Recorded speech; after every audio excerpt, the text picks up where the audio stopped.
इस वीडियो में हम चाणक्य के नीति चाणक्य के जीवन की चर्चा करेंगे। तो आइए शुरू करते हैं।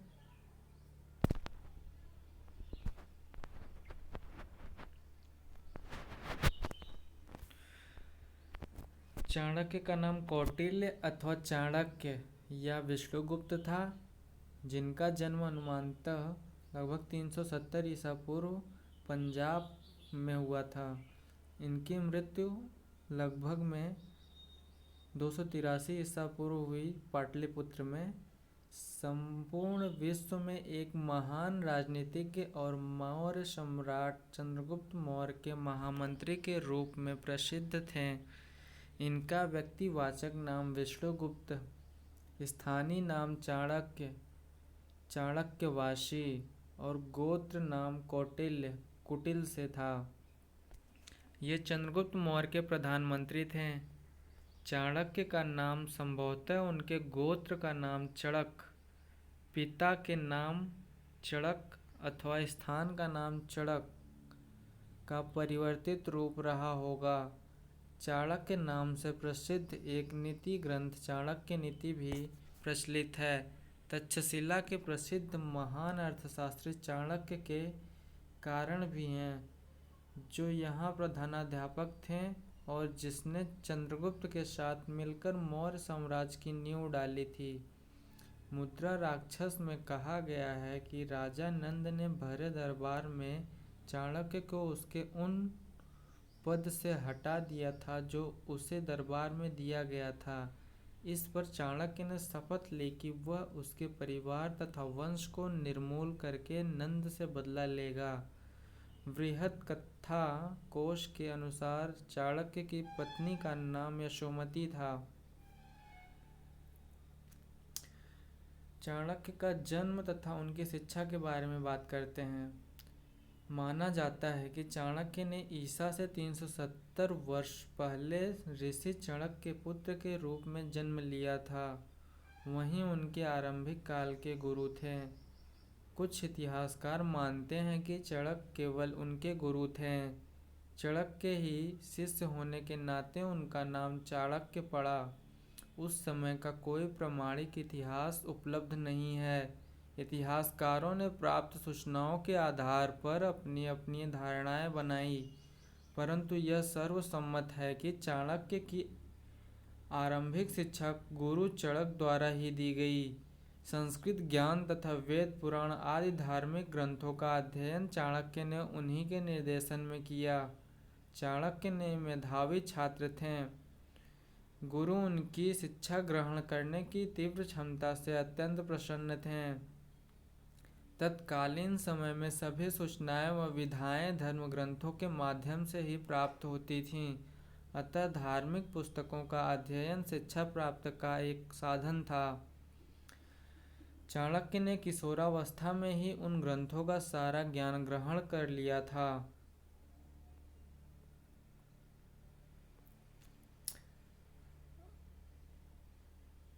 चाणक्य ने एक पुस्तक लिखी है, अर्थशास्त्र। अर्थशास्त्र एक ग्रंथ की रचना की है इन्होंने, जो तत्कालीन राजनीति, अर्थनीति, इतिहास, आचरण शास्त्र, धर्म आदि पर भली भांति प्रकाश डालता है। अर्थशास्त्र मौर्य काल के समाज का दर्पण है, जिसमें समाज के स्वरूप को सर्वांग देखा जा सकता है। अर्थशास्त्र से धार्मिक जीवन पर भी काफी प्रकाश पड़ता है। उस समय बहुत से देवताओं तथा देवियों की पूजा होती थी। न केवल बड़े देवता देवी अपितु यक्ष, गंधर्व, पर्वत, नदी, वृक्ष, अग्नि, पक्षी, सर्प, गाय आदि की भी पूजा होती थी। महामारी, पशु रोग, भूत, अग्नि, बाढ़, सूखा, अकाल आदि से बचने के लिए भी बहुत से धार्मिक कृत्य किए जाते थे। अनेक उत्सव, जादू टोने आदि का भी प्रचार था। अर्थशास्त्र राजनीति का उत्कृष्ट ग्रंथ है, जिसने पर्वतीय राजधर्म को प्रभावित किया। चाणक्य ने अर्थशास्त्र में वार्ता यानी अर्थशास्त्र तथा दंड नीति यानी राज्य शासन के साथ आन्वीक्षिकी, तर्कशास्त्र तथा त्रयी वैदिक ग्रंथों पर भी काफी बल दिया है।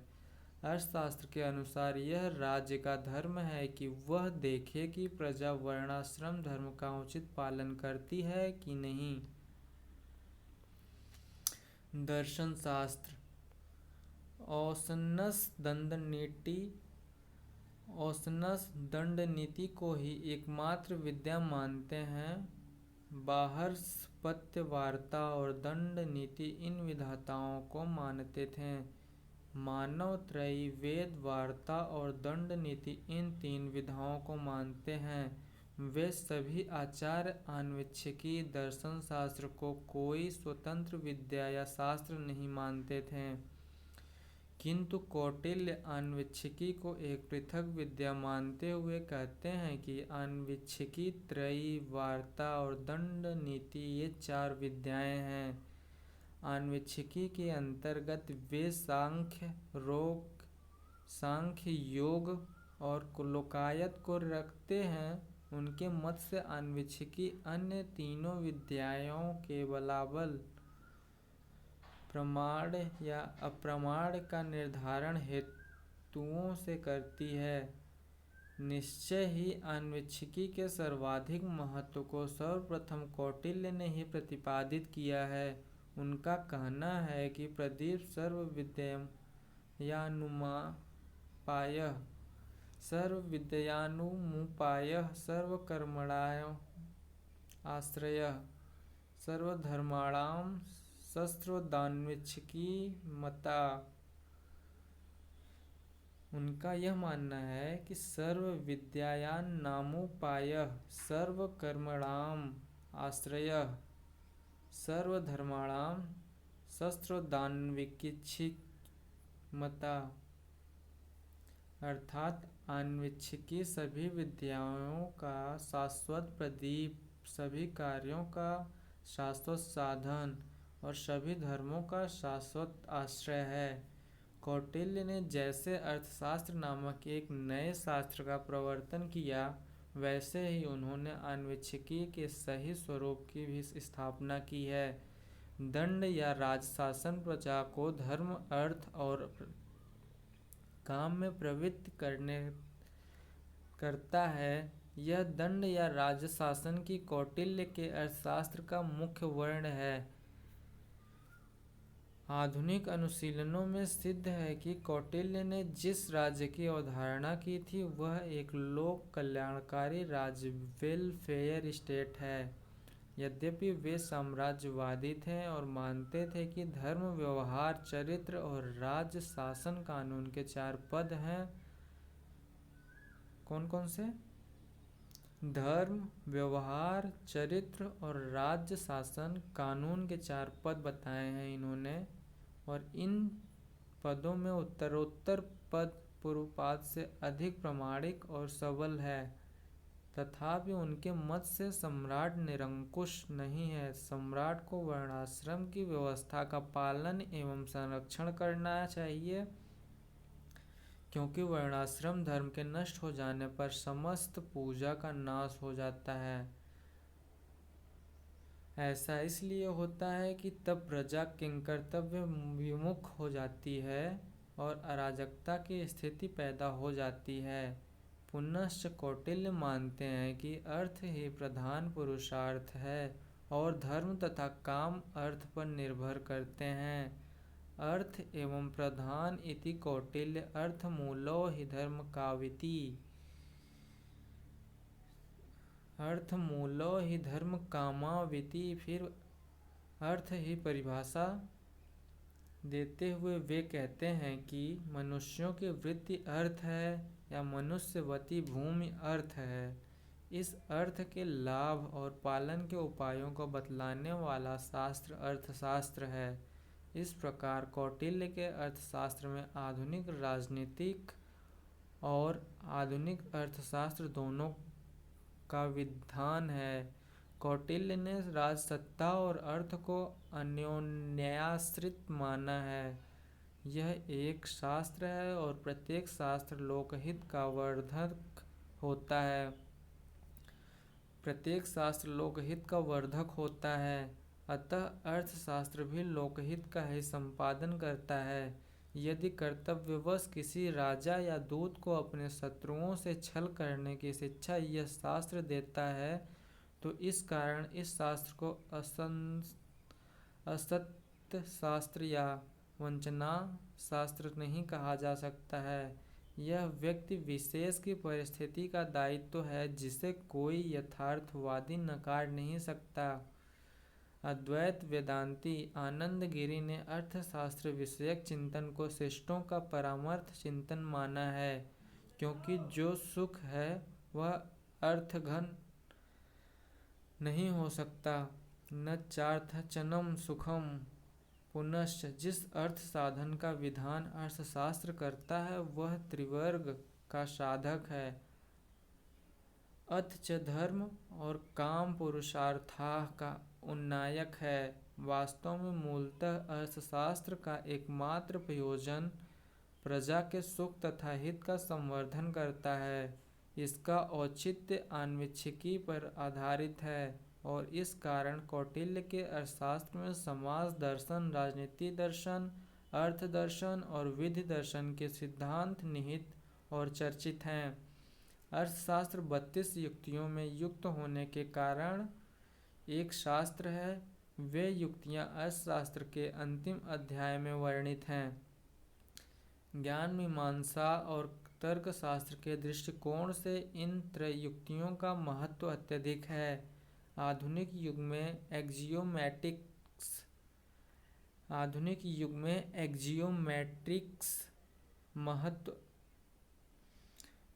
अभिगृहित मीमांसा, संप्रत्यात्मक योजना, कंसेप्चुअल स्कीम का तथा अधिसिद्धांत मेटा थियरी की जो परिकल्पनाएं की गई हैं वे सब तंत्र युक्ति के अंतर्गत आ जाती हैं। किसी शास्त्र या विज्ञान की वैज्ञानिकता की कसौटी के रूप में आज भी इनका महत्व अक्षुण्ण है। यह दूसरी बात है कि इन तंत्र युक्तियों के नए वर्गीकरण किए गए हैं और कुछ एक को जोड़ा और हटाया भी गया है, किंतु कौटिल्य ने इनका प्राविधान किया है और इनके बल पर अर्थशास्त्र को एक शास्त्र या विज्ञान सिद्ध किया है। यह केवल ऐतिहासिक दृष्टि से ही अभूतपूर्व कार्य नहीं था, अपितु तार्किक संकल्पना की दृष्टि से भी इसका महत्वपूर्ण अभूतपूर्व योगदान था। अतः कौटिल्य का योगदान तर्कशास्त्र में भी अत्यंत महत्वपूर्ण रहा। समाज की अवधारणा। कौटिल्य ने जिस समाज की अवधारणा की है उसका प्राण तत्व राजा या राजसत्ता स्टेट है। राजसत्ता के अभाव में मात्स्य न्याय तथा अराजकता उत्पन्न होती है, परंतु राजसत्ता पर भी धर्म का अनुशासन रहता है, क्योंकि धर्म राजसत्ता का पूर्ववर्ती और प्रेरक तत्व है। इस प्रकार कौटिल्य का समाज आर्यों का वर्णाश्रम धर्म से अनुशासित समाज ही है, परंतु उसके अनुसार आर्यों में दास प्रथा का अभाव है। उन्होंने लिखा है कि कोई आर्य दास नहीं हो सकता। नेतव्यवार्यस्य दास भावः। दास केवल वे ही हो सकते हैं जो अनार्य या म्लेच्छ हों, परंतु आर्यों में भी आपत्ति के समय कुछ काल के लिए दास बनाए जा सकते हैं, ऐसा कौटिल्य ने लिखा है। किंतु आदर्श रूप में उन्होंने यही माना है कि यथासंभव आर्यों में दास भाव नहीं होना चाहिए। इसी आधार पर मैगस्थनीज ने लिखा था कि मौर्य काल में भारतीयों में वह दास प्रथा नहीं थी जो यूनानियों में थी, किंतु आर्यों का समाज ब्राह्मण, क्षत्रिय, वैश्य और शूद्र इन 4 वर्णों में बटा था और प्रत्येक वर्ण के व्यक्तियों के शासनानुमोदित कर्तव्य थे। यद्यपि नियमतः कोई व्यक्ति अपने पैतृक व्यवसाय के अतिरिक्त दूसरे वर्ण का व्यवसाय नहीं कर सकता था, तथापि कुछ एक लोग ऐसा व्यवसाय परिवर्तन कर लेते थे। कौटिल्य ने ब्राह्मण, क्षत्रिय और वैश्यों के लिए ब्रह्मचर्य, गृहस्थ, वानप्रस्थ तथा संन्यास आश्रमों का विधान किया है। किंतु जब तक किसी व्यक्ति के ऊपर घरेलू दायित्व है तब तक उसे वानप्रस्थ या संन्यास आश्रम में नहीं जाना चाहिए, ऐसा उनका मत है। इसी प्रकार जो स्त्रियां संतान पैदा कर सकती हैं उन्हें संन्यास ग्रहण करने का उपदेश देना कौटिल्य की दृष्टि में अनुचित नहीं है। इससे स्पष्ट है कि कौटिल्य ने गृहस्थ आश्रम सुदृढ़ करने का अथक परिश्रम किया है। विवाह के बारे में कौटिल्य का मत मनु के मत की तुलना में कुछ प्रगतिशील है। समाज में जितने प्रकार के विवाह होते थे उन सबको कौटिल्य ने प्रमाणित माना है। किसी प्रकार का घृणा या हीनता किसी दृष्टि से उनको नहीं देखा गया है। ब्राह्मण आदि प्रथम 4 प्रकार के विवाहों में पिता ही प्रमाण हैं और गंधर्व आदि 4 विवाहों में माता तथा पिता दोनों ही प्रमाण हैं। अंतर जातीय विवाह, विधवा विवाह तथा तलाक की प्रथाएं भी उस समय प्रचलित थीं, किंतु कौटिल्य के समाज की सबसे बड़ी विशेषता यह है कि वह एक सार्वभौम समाज था। वह सभी जातियों और देशों के लिए हितकर था। यह कहने में अतिशयोक्ति नहीं है कि तत्कालीन विश्व में कौटिल्य का समाज निश्चय ही सर्वाधिक मानववादी और जनवादी था। राजसत्ता का उद्देश्य प्रजा के सुख और हित का संवर्धन तथा संरक्षण करना होता है। प्रतिदिन उठते ही शासक को सोचना चाहिए कि प्रजा का आर्थिक उत्थान किस प्रकार हो और अर्थानुशासन के कैसे स्थापित हों। उन्नति का मूल आर्थिक उन्नति है। प्रजा सुखे शंखु राज्ञः प्रजानां च हिते हितम् नात्म प्रियम हितम राज्ञः प्रजानां तु प्रियम हितम् तस्मान्नित्योत्थतो राज्य कुर्यादर्थानुशासनम् अर्थस्य मूलम् उत्थानमनर्थस्य विपर्ययः। धन्यवाद दोस्तों।